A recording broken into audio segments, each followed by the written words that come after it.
Hello, everyone. Welcome back to another episode of Take Back My Brain. I am your host, Laurie Hammer, and today I have a very special guest with me, Trixi Menhardt, and we're going to talk about the third season of life. So all of you who have, children going off to college and into young adulthood, this is really going to be something that you'll be interested in. So Trixi is a coach, and I'm just going to let her tell you about how she kind of came to be what she is today. So this is going to be a fun conversation because I am in that third season of life where my daughter youngest is 18 and I'm going to be a grandma in a couple months. And so I'm looking forward to this conversation. So Trixi, thanks for being here. Thank you, Laurie. I'm so excited. I really love your episodes. Oh, So thank I'm you. I so appreciate that a happy to lot. be here. Yeah. Yeah, we were just talking. We have some things in common. We both love horses and own horses. And I don't like cold weather, nor does Trixie, but yet I still live in Iowa and she has managed to make it to Florida. So winter will be much nicer for you. Yes. Yeah. Yes. So tell All us a right. little bit about yourself and why this particular area of coaching. Yeah. Yeah. Thank you. So, coaching is my second career. I spent about 20 years in corporate. I did sales and business development and mergers and acquisitions and all kind Oh, of work. wow. Mhm. And talk about parenting. I think it was mainly my children that made me switch careers because Really? I was offered a really interesting opportunity, promotion, and would have meant to live on an airplane basically. Mm. And I just thought that would be so exciting. And I love to travel. I love to see people. It was a wonderful opportunity. But then I looked at my home base and I thought, no, you got to make a choice. Oh, yeah.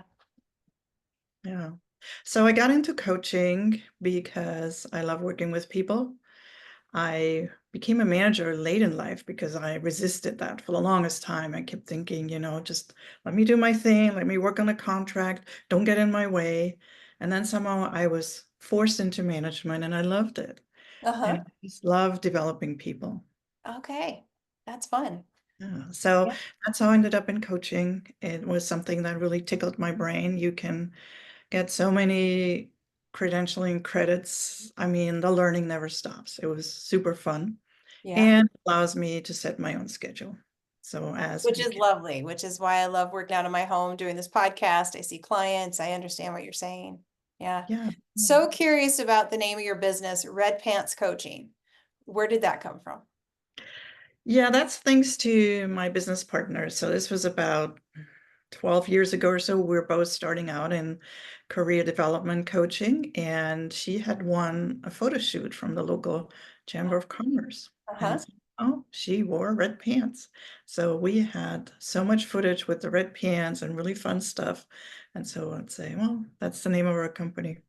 I love it. It's very cute. Yeah. So back in the days before COVID, we did quite a bit of work on site, team development, and we always wore red pants.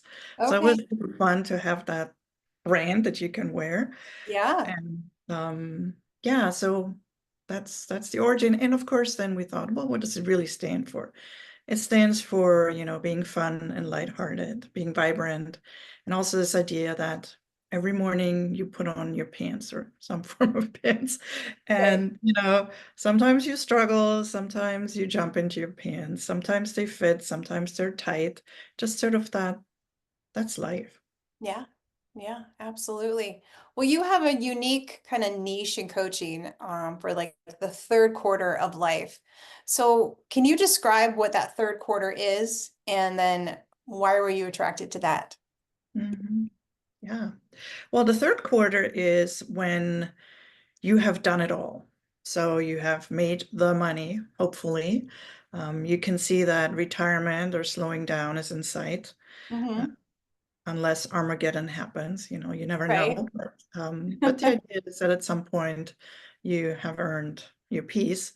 You've also raised children and they should be launched. Well, in many cases, they might come back or never launch. Right. Then you're also dealing with other issues like aging parents in your relationship. Many couples don't tend to their relationship because it's very operational. It's about making money, raising children, taking care of things, building wealth. right? And Mhm. so um, that's often a void we look at and say, well, who are we as a couple? So there's a lot of Right. issues that happen. And then all of a sudden there's this sense of freedom. If you don't have to go to an office anymore, if you don't have to live near a metropolis or a tech center, what does that mean?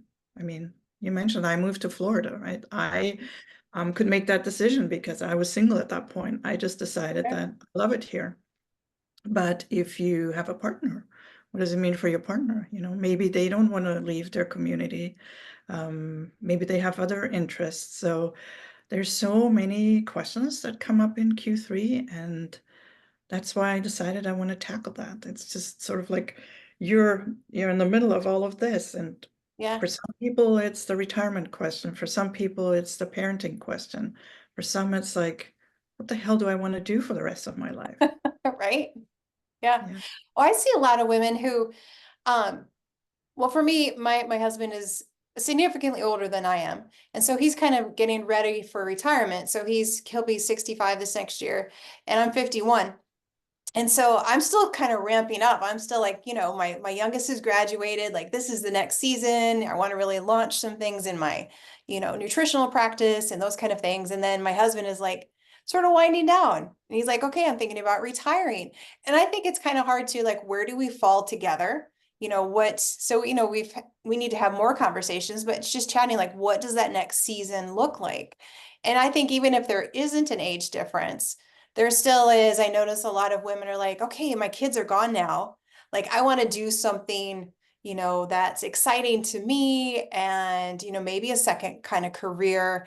And the husband has been in the same career for a long time. And he's like, I just really kind of want down. Do you see that often? Yeah, yeah, Yeah, for sure, for sure. Because as I said, that glue that held everything together is starting to loosen up, right? right. Yeah, Having to live in a good school district, having to put kids through college, having to work a full-time job. I mean, you mentioned your husband is a farmer, so he's tied to the land. What does yeah. it mean? That goes away. Mm-hmm.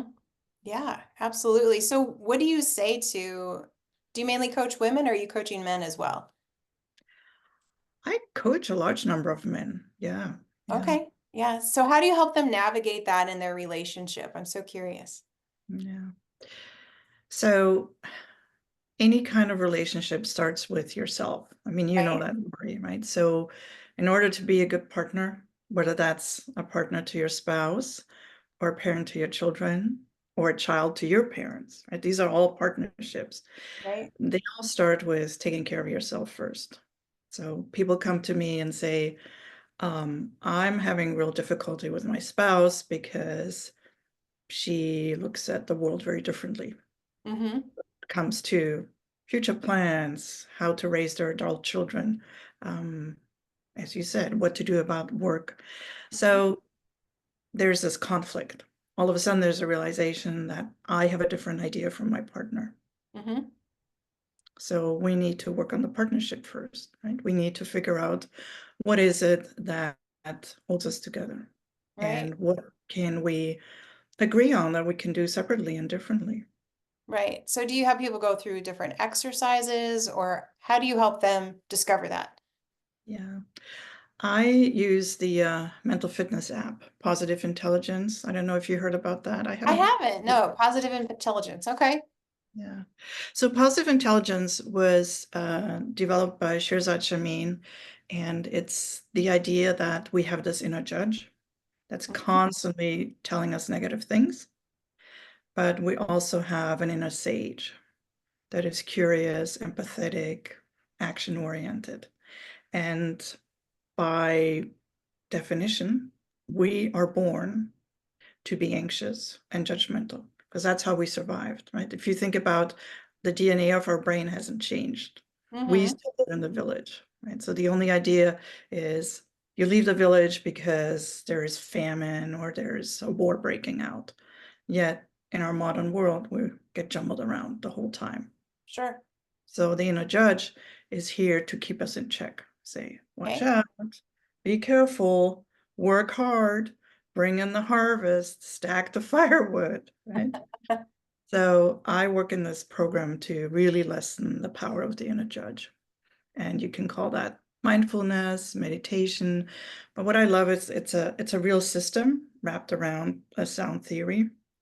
So for a lot of hyper-rational people, like if you have run a business, if you have been a tech executive, you're usually not into mindfulness. You want to see where's the data, how does this work? So what works for my clients is that they can look at this and say, oh, they have done studies on MRIs, they have really looked at people's blood pressure. There's real data behind the science. And then Mhm. how do we apply it? So we start out with a 6-week intensive mental fitness workout. Okay. Right now, that's based on an app. And in parallel, I work with clients in one-on-one conversations. Mhm. I don't want to work with anybody who is not interested in mental fitness because that's the path to long-lasting change. Right. Yeah. Right. Yeah. So in this third quarter of life, you had mentioned in the beginning, aging parents. And how do you approach that? Because I'll give an example. Like my mom she was in full blown dementia for 2 years where she didn't know us before she died. And so that was pretty intense. Her care was intense. And we kept her at home the whole time. And, watching my dad, he still worked, part-time, full-time, depending on the season. And we had caregivers and I helped a lot and, tried to keep things normal, but nothing was normal. And I know it took a huge toll on my dad. And I know it took a toll on me, even though I don't want to admit a lot of it. Um, and now watching my dad in this new stage of life, now that my mom is gone and he has a new friend and he's really happy and he's doing, new adventures and things. And but it's just kind of weird, if that makes sense. And so how do you coach people through like losing a parent moving on?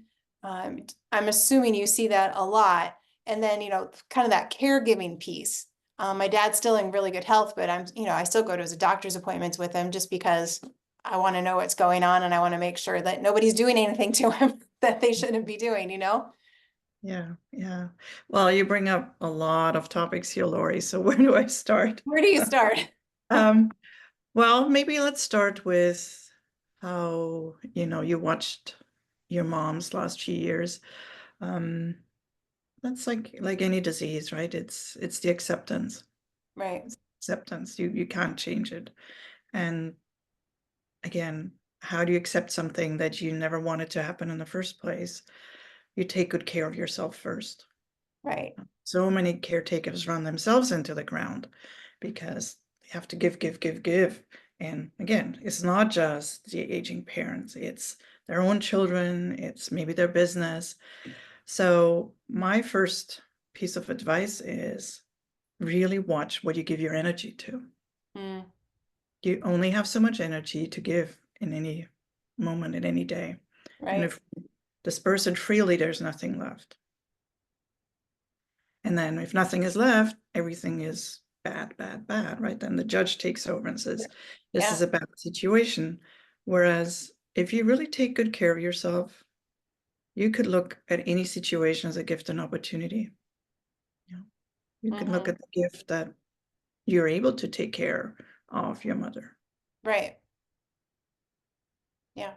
I know people say it's a gift, and then you look at the whole situation, and I can see the gift in that, but I still have a hard time seeing the gift in just that whole situation, if that makes sense. Like, yes, it was beautiful to be able to take care of her. She didn't need to go into a nursing home. And at the same time, it was just so freaking hard, Trixie, not just for my dad, but, it took a toll on my family too. And so I think that's a huge navigation um, for this season of life for sure. Yeah, yeah, yeah.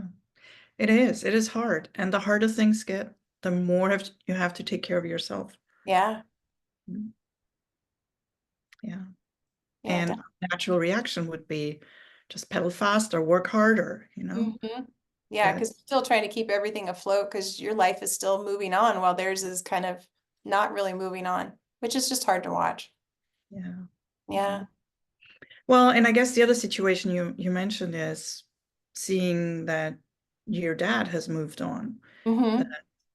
he is happy and maybe has a partner, he has a new life. Yeah. Yeah. Yeah. Yeah. No matter how old your parents are, it's really hard for anybody to not see them together. Right. Even in this case, sounds like this is life. Mom Mm-hmm. died before dad, and dad moved on. And rationally, up here, we can say, oh, that's beautiful. I'm so Right. happy. I am. But Mhm. in our heart, it's hard, and that's something that my own kids taught me because when I left my marriage, that was hard for them. Yeah. And their rational mind keeps saying, Mom, you did the right thing. I'm so happy for you. But emotionally, mm, And they it's still feel like hard. their home is broken. Sure. Yeah. Yeah. And no matter, you said you're 51 and however old your dad is, it still hurts.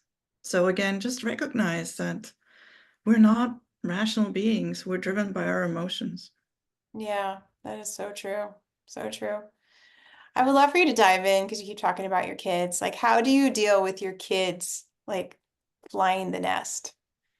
How do you coach people in that aspect of life? Because it could go really well or it could go really bad. Yeah. Um, a lot of times it kind of falls somewhere in between. Yes, for sure. For sure. I don't think it ever goes really, really well. So yeah, I think the biggest thing is that some parents unconsciously, and nobody would do it, consciously, but unconsciously, they relive their life through their children. Yeah, So if I went to an Ivy League school, my kids have to go to. If I build a law practice, they have to do that too, or something similar. right. And I watched my own father do that. My brother just wasn't book smart, but literally my dad dragged him through school for like 5 or 6 years without ever graduating until he finally, accepted it. And Uh-huh. my brother's doing extremely well now. But it was my dad's idea that Hmm. his son should be an engineer. And Mm, then that didn't work out. Well, now he needs to be a lawyer. Now it needs to be something else. And I see that a lot, that we have the best intentions for kids, but they're not us. They right. are their own person. Yeah, for sure. And you know that as a parent, they are their own person from a very young age. I mean, for sure once they hit puberty, but even before, they are who they are. Right? Why do you think that happens? What patterns have you noticed um, in parenting that kind of lead to that?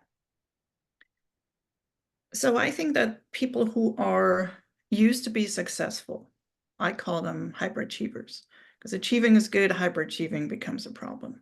So, if you run a business, if you're an executive, if you're just successful in what you do, you feel that that needs to apply to your family as well. Hmm. Have an idea of what success looks like. And I'm sure you've seen these studies when you ask parents, if you have to choose, do you want your children to be successful or happy? Most Hmm. parents would say happy, Right. but really they believe that success is the path to happiness. Happiness. Mhm.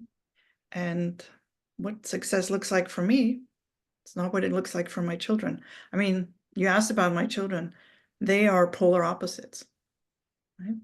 My son is working his ass off. He is soaring through a sales career. He's super successful. He lives in San Francisco. When you look at him, his life is fabulous. You look at my daughter, she graduated with a degree in science, and she's trying to find her life, and she's doing all kinds of amazing things. Does she make money? Not much, but she's learned to survive. So think how different they are. Right. Right. Are there any things that you could, share with parents out there that could kind of pick up on maybe the wrong kind of patterns or expectations? Like, how do we recognize that in ourselves? Yeah, yeah. Um, Children want to please you. Hmm. It's a given.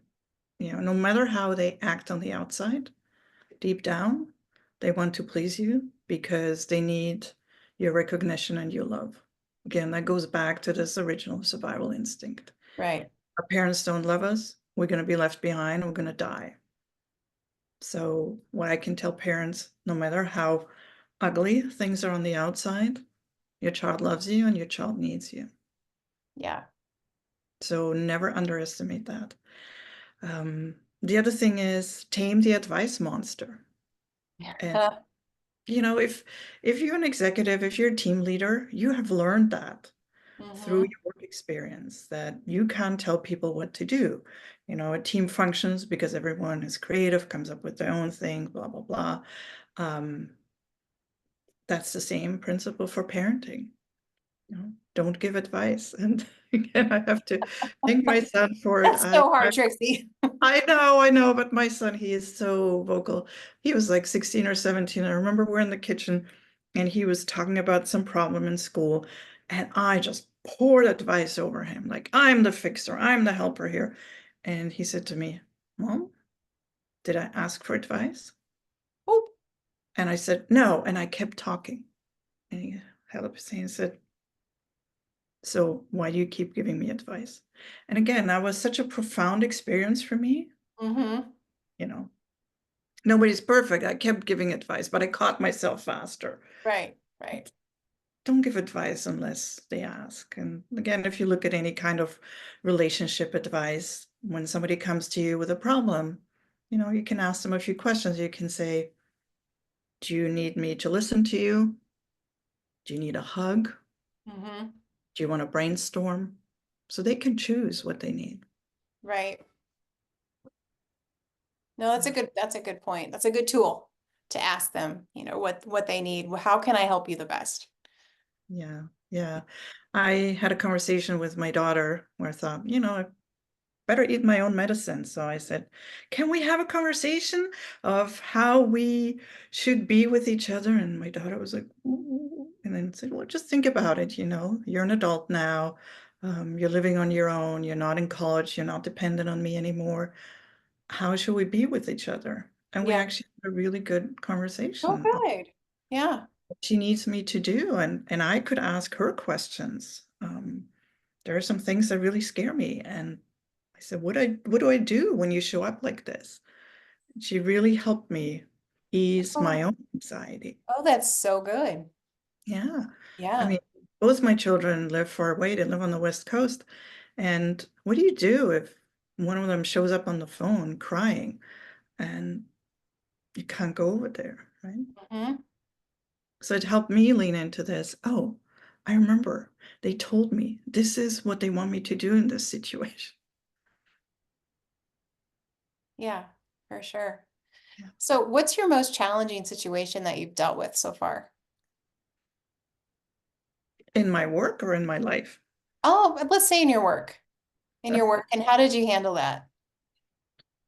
Uh, I think my most challenging situation was when I was coaching somebody who was very religious. I'm not religious at all. I Can was you, brought can up you define Catholic. what you mean by very religious? What does that look like? Um, that you believe that Jesus has a plan for you. You're very involved in the church community. You have very conservative thinking, Uh-huh. that kind of thing. Yeah. Okay. Yeah. Yeah. So how did that play out? And I'm none of these things. So, what played out was that this particular parent, his son had come out as gay, and my client could somewhat embrace that. He loved his son. But what he had a really hard time with was the reaction of the community, his Mm, own spouse, the mother, um, his close family. They all were convinced that this young man is going to hell. mm-hmm. So, what was really challenging for me was to navigate his environment without throwing in my own opinion. Right? Right. Yeah, that is always a challenge as a practitioner or a coach for sure. Yeah, yeah, Yeah. yeah. And took a while, it was 6 months or so of really deep work, and I checked in with him lately, so it's all well, the son Yeah, now lives with his partner, is integrated into the family, you know, all those troubles are left behind because he really leaned into his love for his son and the mhm, empathy for the others who couldn't understand it. sure. Yeah. So are there like three pieces of advice you could give to a parent as we're like navigating into this season? Like what have you seen that works well and so that we can have the best relationship that we can with our adult kids? Yeah. Well, the first thing is, I mentioned that earlier, is take care of yourself. If you Mm-hmm. are on empty fumes, you can't be there for others. It's true. So whether you have a good relationship or a relationship that's in transition, or whether you have a lot of conflict with your children, take care of yourself first. And that's a hard concept. Because Yeah, again, it is. parents, we want to give and help and be of service. Yeah, But because we will die for our kids. We'll lay down everything so that right, they are okay. Yeah. right, Which is right. great. And I can see when, as they get older, that they don't need us to lay down everything for them, Mm, because they have to establish themselves. yeah, yeah. So self-care, and Mm, then really understanding that as painful as that can be, they are not your kids anymore. They are adults. And I'm still struggling to find the right term for it. I'm thinking of it as a partnership, a mentorship, your best friend, whatever you want to call it, but you're not their parent anymore because the definition of parenting is that you're responsible for them. You have to mm. keep them safe. You have to provide. You have to educate. You have to. Right, That because that all definition doesn't fit when they're adults and have their own family. Yeah. does not They're still apply. our kids, though. They're still our sons and our daughters, and they're still our kids. So, I know, and that's why I'm struggling to say, what do I call this? But there is, and I think maybe that's the issue that you're pointing out, that we're still parents and these are my kids. yeah, This because is they'll not, always be, they're a part of us. yeah, yeah, Yeah, for sure. Yeah. yeah. So I think that's really that you recognize that transition and have a good vision. Do you have a role model like Mm, who in your life manage that transition well? Like when I grew up, my best friend's father, he was amazing. He's my role model to this day. How he transitioned into being the parent of a young adult, how he transitioned into being the father-in-law of several husbands, how he transitioned into uh-huh. being a parent. Really lovely. There was this, at the core is this deep love for his daughter. And then there is this inclusion for people in her world Right. without directing anything. Which is so hard. Yeah, yeah, Yeah. yeah, And I think you have these expectations, maybe even unspoken expectations, like when your kids get married and, they find their spouse, and that spouse comes with, their own family.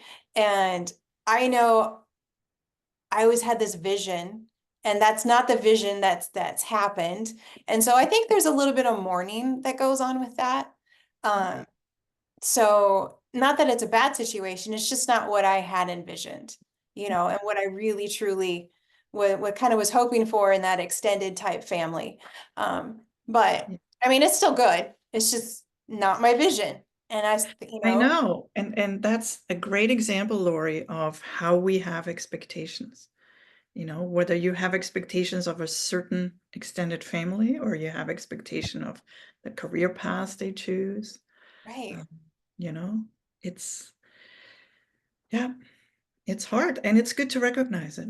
Yeah, because then you have to embrace what it is and still make it, you don't have to make it. I hate the word that you don't make it in anything. You